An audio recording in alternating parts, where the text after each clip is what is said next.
Hello दोस्तों, आज हम बात करेंगे फंगल इन्फेक्शन यानी दांत, दादर या दराज, इसके बारे में। मैं doctor Samkit Shah, consulting dermatologist and trichologist, Urmil skin clinic. तो ये फंगल इन्फेक्शन कैसे होता है, क्यों होता है, किन लोगों को हो सकता है और इसके लिए इलाज क्या है या इससे मुक्ति कैसे ले सकते हो आप। तो अब ये फंगल इन्फेक्शन दिखता कैसा है, आपको कैसे पता चलेगा कि आपको फंगल इन्फेक्शन हुआ है।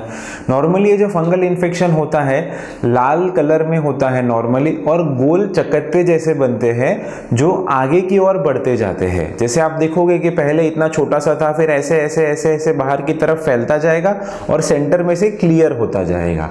तो नॉर्मली इस तरह से दिखता है। ये कोई भी आकार ले सकता है, नॉर्मली राउंड होता है, बट शरीर के जिस भाग पे हो उस तरह से अलग अलग प्रकार के आकार ले सकता है। इसमें आपको खुजली आ सकती है, इसमें आपको अंदर से कभी कभार जो है छोटी छोटी फोड़ी जैसी भी निकल सकती है। जो इसकी बॉर्डर होती है जहां से ये आगे बढ़ रहा है वहां पे हल्की सी चमड़ी जैसी भी निकलने वाली फीलिंग आ सकती है। आपको दिख सकती है कि हल्की सी चमड़ी की एक परत जो है ऊपर से छूट रही है। अब ये शरीर में कौन से जगहों पे हो सकता है कॉमनली? मोस्ट कॉमनली ये वहाँ पे होता है जहाँ पे नमी ज़्यादा होती है या जो शरीर के फोल्ड वाले एरिया होते हैं, जैसे जांघों के बीच में हो सकता है, अंडर आर्म्स में हो सकता है। ये सबसे दो मोस्ट कॉमन जगह है। पैरों की जो उंगलियां होती है उनके बीच में भी ये बहुत कॉमनली होता है। इनके अलावा ये शरीर में कोई भी अंग पे हो सकता है, चेहरे पे भी आ सकता है, छाती पे आ सकता है, पैर पे आ सकता है, इवन आपके बालों में भी हो सकता है। बट मोस्ट कॉमन जगह जो है ये अंदरूनी जगह जो होती है वहां पे दिखता है। अब इससे बचना कैसे है या इससे छुटकारा कैसे पाना है? सबसे पहली चीज जो आपको करनी है, अगर आपको ये इन्फेक्शन हो तो आपके नज़दीक के स्किन स्पेशलिस्ट डॉक्टर के पास जाइए और प्रॉपर इसकी मेडिसिन और दवाओं का कोर्स कीजिए। 5 दिन 10 दिन दवा करके आप अगर बंद कर देंगे तो आपको ये बार बार होता रहेगा। जो आपका डॉक्टर आपको एडवाइस करता है उस हिसाब से प्रॉपरली ये कोर्स को कंप्लीट कीजिए, ठीक है। दूसरी चीज जो इसमें ध्यान रखनी है कि दवा तो आप कर लेंगे, मेडिसिन आप लगा लेंगे, लेकिन जब तक आप आपके हाइजीन का ध्यान नहीं देंगे तब तक आपको इससे छुटकारा नहीं मिल पाएगा। मेडिसिन से क्या होगा, कम हो जाएगा आपका इन्फेक्शन, लेकिन दवा बंद करते ही वापस आ जाएगा। जो रूटीन या जो हैबिट्स आपको इंप्रूव करनी है या जो मेन चीजें हैं जिनका आपको ध्यान रखना है, वो सारी चीजें मैं आपको अभी बताऊंगा। सबसे पहली चीज जो आपको ध्यान रखनी है वो ये करनी है कि आपके सारे कपड़े सूखे होने चाहिए। कोई भी आपका कपड़ा आपको गीला नहीं पहनना है। आपके अंदर के कपड़े हो, शर्ट पैंट हो या सॉक्स हो, ये बिल्कुल भी गीले नहीं होने चाहिए। कपड़े सारे के सारे आपके एकदम ड्राई होने चाहिए, प्रॉपरली वॉश्ड होने चाहिए, उसके बाद ही पहनना है। तो ये इन्फेक्शन से आप बच सकते हो। सेकेंड चीज, जो आपके अंडर गारमेंट्स है, जो अंदर के कपड़े हैं या मोजे हैं, इनको आपको हमेशा इस्त्री करके ही पहनना है और वो भी उल्टी साइड से इस्त्री करना है, ताकि जो भी अंदर फंगस के जंतु है या जो भी कपड़ों में नमी बच गई है वो सारी प्रॉपरली निकल जाए, ठीक है। तीसरी चीज, अगर घर में किसी को इन्फेक्शन है तो उनके कपड़े आपको अलग से धोने हैं। सारे लोगों के कपड़े एक साथ मशीन में नहीं डालने हैं, वरना ये इन्फेक्शन एक इंसान से दूसरे इंसान में पास ऑन हो सकता है। तो अगर किसी को इन्फेक्शन है तो उनके कपड़े घर में अलग से धोइए। जो हम पर्सनल हाइजीन की बात कर रहे हैं उसमें और जो चीज़ आपको ध्यान रखनी वो है कि आपको किसी भी दूसरे इंसान के कपड़े यूज़ नहीं करने हैं, क्योंकि अगर किसी दूसरे इंसान को इन्फेक्शन है, आप उनके कपड़े पहनते हो, उनका टॉवेल यूज़ करते हो, उनका नैपकिन यूज़ करते हो, तो वो इन्फेक्शन आपको भी लग सकता है। तो ये चीज़ का ध्यान रखना है। एक और चीज़ जो बहुत इंपॉर्टेंट है, जैसे मैंने बताया अंदर के कपड़े इस्त्री करके पहनने हैं, उसी तरह से जो आपके शर्ट पैंट है, ड्रेस पहन रहे हो, आप साड़ी पहन रहे हो, कोई भी कपड़े पहन रहे हो, तो उनको भी प्रॉपरली गर्म पानी से धोइए, कपड़ों को उल्टा कीजिए और अंदर की साइड से इस्त्री कीजिए, ताकि जो भी फंगस के जंतु है वो अच्छे से डिस्ट्रॉय हो जाए। और एक चीज़ जो आपको ध्यान रखनी है, टाइट कपड़े नहीं पहनने हैं।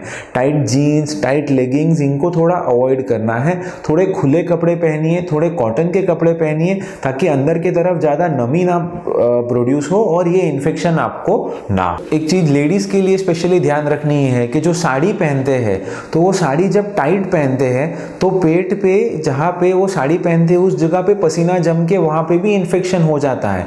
इसलिए आपके साड़ी पहनने की पोजीशन को आप डेली ऊपर नीचे चेंज कीजिए और इस तरह से रखिए कि वहाँ पे ज़्यादा टाइट ना हो और ज़्यादा पसीना ना बने।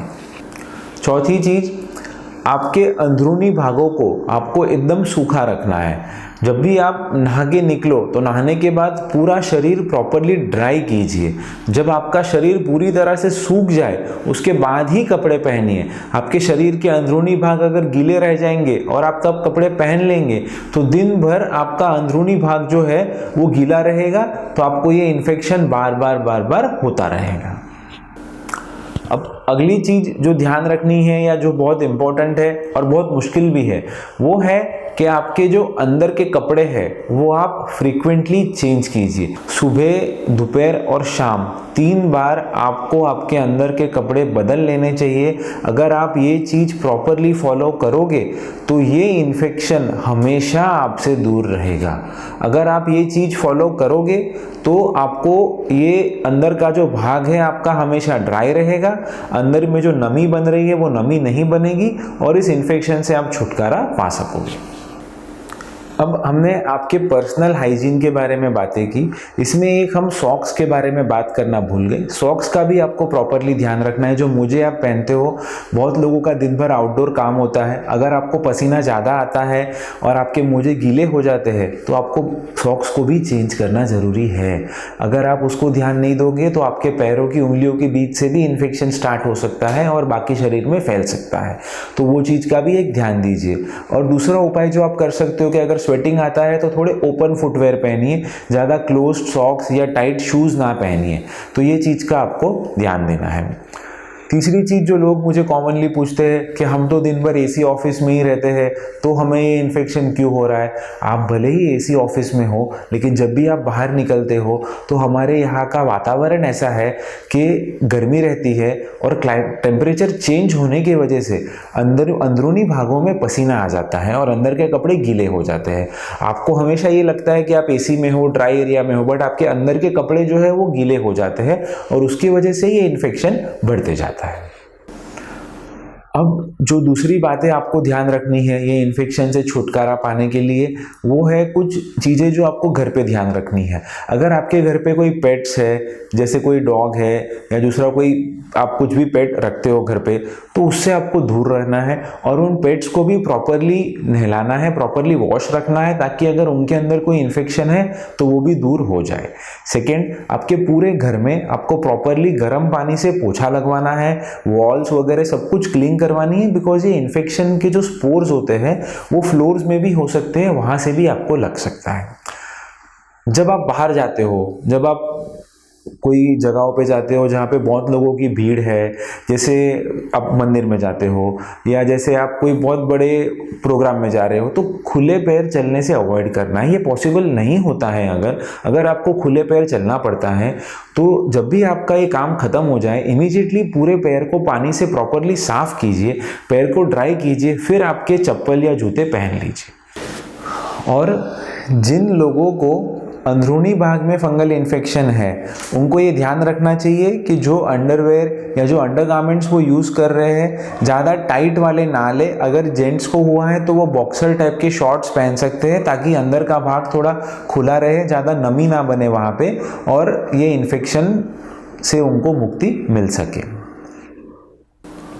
अब जो जनरल इंस्ट्रक्शंस है उसमें हमें और क्या ध्यान रखना है कि जो भी दवाइयाँ डॉक्टर ने हमें दी है उनको रेगुलरली फॉलो करें। अगर आप आधा कोर्स करेंगे तो ये इन्फेक्शन आपको वापस आएगा। आपको कोर्स कंप्लीट करना ज़रूरी है, ये चीज़ का हमेशा ध्यान रखिए।